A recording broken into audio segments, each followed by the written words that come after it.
Tua Tagovailoa didn't hold back. He didn't dress it up, didn't look for the soft landing. He said what everyone already knew, but didn't want to admit. The Dolphins are collapsing from the inside, one careless moment at a time. After the 29-27 loss to the Chargers, a game that slipped through their hands like water, Tua stood there, trying to sound measured, but you could hear the frustration sitting behind every word. Little things, he said. But they're not little. They're the cracks that start at the surface and split the whole structure open. Because this isn't about blown coverage or drop passes anymore. It's about guys not showing up. Literally. Players-only meetings that some skip, others walk into late. Leadership that's supposed to set the tone, instead chasing down attendance. You can't build unity when some don't even bother showing up for it. And Tua, who just threw 3 interceptions in the same game, he threw the go-ahead touchdown, is left asking himself if meetings need to be mandatory now. That's how far it's fallen. He asked it out loud, too. Do we make it mandatory? Do we really have to? There's something almost painful about that question. Like he already knows the answer, but hates having to say it. Because once you start forcing accountability instead of inspiring it, something fundamental has already broken. The loss itself hurt, no doubt. They were down 10 heading into the fourth quarter, with a laughable 6% chance to win. Then, out of nowhere, that flicker of belief, 14 unanswered points, a go-ahead touchdown to Darren Waller, with 46 seconds left. You could almost taste a comeback. It felt like the team that used to scare opponents. But before that emotion even settled, the Chargers punched right back. A big return, a long completion, a field goal that cut through whatever hope was left. And there it was again, that look of disbelief, that same familiar emptiness. It's not just that they lost. It's how they lost. For games this season have ended the same way. Miami within 1 score in the final minutes, only to let it slip. That's not coincidence. That's a recurring nightmare the team can't seem to wake up from. Tua says it starts with leadership. But what does that even mean right now? He's talking about expectations. Who's setting them? Who's meeting them? Who isn't even close? He's asking questions that shouldn't need to be asked this deep into a season. Are we getting what we expect from each other? Are we even holding each other accountable? Are we doing the simple stuff, showing up, being ready, staying engaged? Or are we already halfway out the door before the game even starts? It's easy to focus on Tua's 3 interceptions. He doesn't hide from that. He admits those plays helped bury them. But what's harder to face is the sense that the team, the locker room, the chemistry, it's off. Something's fractured. You can't fix that with film study or practice reps.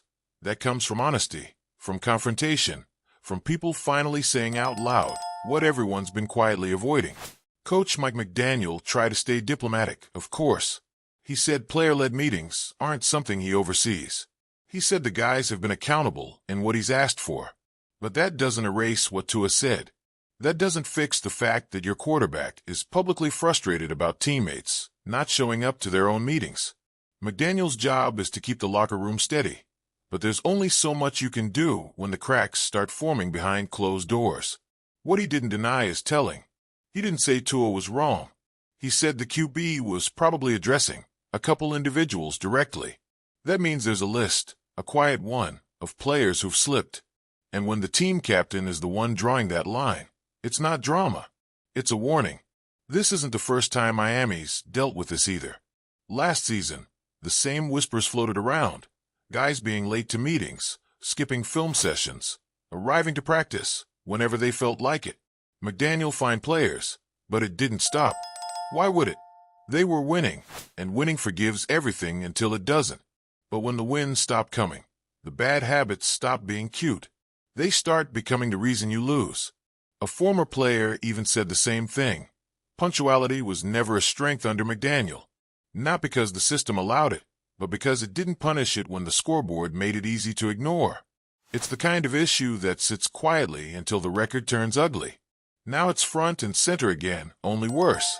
Some of the biggest names, the ones fans never think would be part of the problem, were repeat offenders. Jalen Ramsey, Tyreek Hill. One traded, one injured. 2 massive personalities, both gone.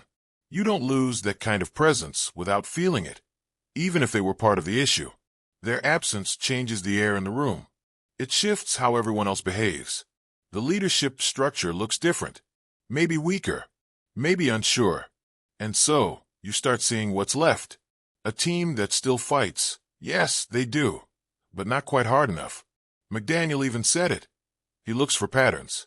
And there's one staring him right in the face. Every time the game tightens, every time they need to close, something slips. He doesn't believe in moral victories. And he's right not to. Fighting back isn't enough. You either win or you don't. And they haven't. He said he was proud they didn't quit, that they still fought when it looked like they were done. That's fine. But pride doesn't change the record. This league doesn't reward effort. It rewards execution. And this team hasn't executed when it matters most. It's not the kind of collapse that happens overnight. It's the slow erosion, the little things Tua talked about, the late arrivals, the missed meetings, the half-focus. Those things pile up quietly. They chip away at culture until it looks fine on the outside but hollow underneath. The irony is, they're not that far off. The margins are razor-thin. For losses by one score. A few better decisions, a couple clean possessions, and this whole conversation flips. But that's what makes it maddening. They're good enough to hang with anyone, but can't finish anyone. And that says something deeper than talent. You can hear it in Tua's tone. Not anger, but fatigue. Like he's tired of talking about it. Tired of saying, we'll figure it out. He wants to see it. He's asking questions because maybe that's all that's left to do. What are the problems? Why aren't they fixed? Who's standing in the way? And what happens when accountability turns into confrontation? Next week against Cleveland feels heavier than it should. Not because of standings or playoff math. That's already bleak. But because of what it means inside the locker room. Does the team pull together or break further apart? Does someone step up? Or do the same issues quietly linger until the season's gone? McDaniel will say the right things again. Tua will shoulder more blame than he should. The defense will talk about execution, about details, about finishing. And maybe they'll mean it. But it's hard to believe words when they've stopped turning into results. Maybe that's the hardest part, the slow realization that this version of the Dolphins isn't losing because of bad luck or a few unlucky bounces.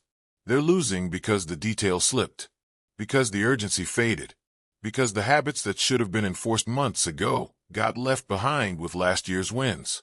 So, when Tua says they've got little things to fix, he's right. But little isn't small anymore. It's the difference between a 1-5 disaster and a team that knows how to close. Between a locker room that respects itself and one that doesn't. Between a season you can still salvage and one that's already over, even if nobody's ready to admit it yet.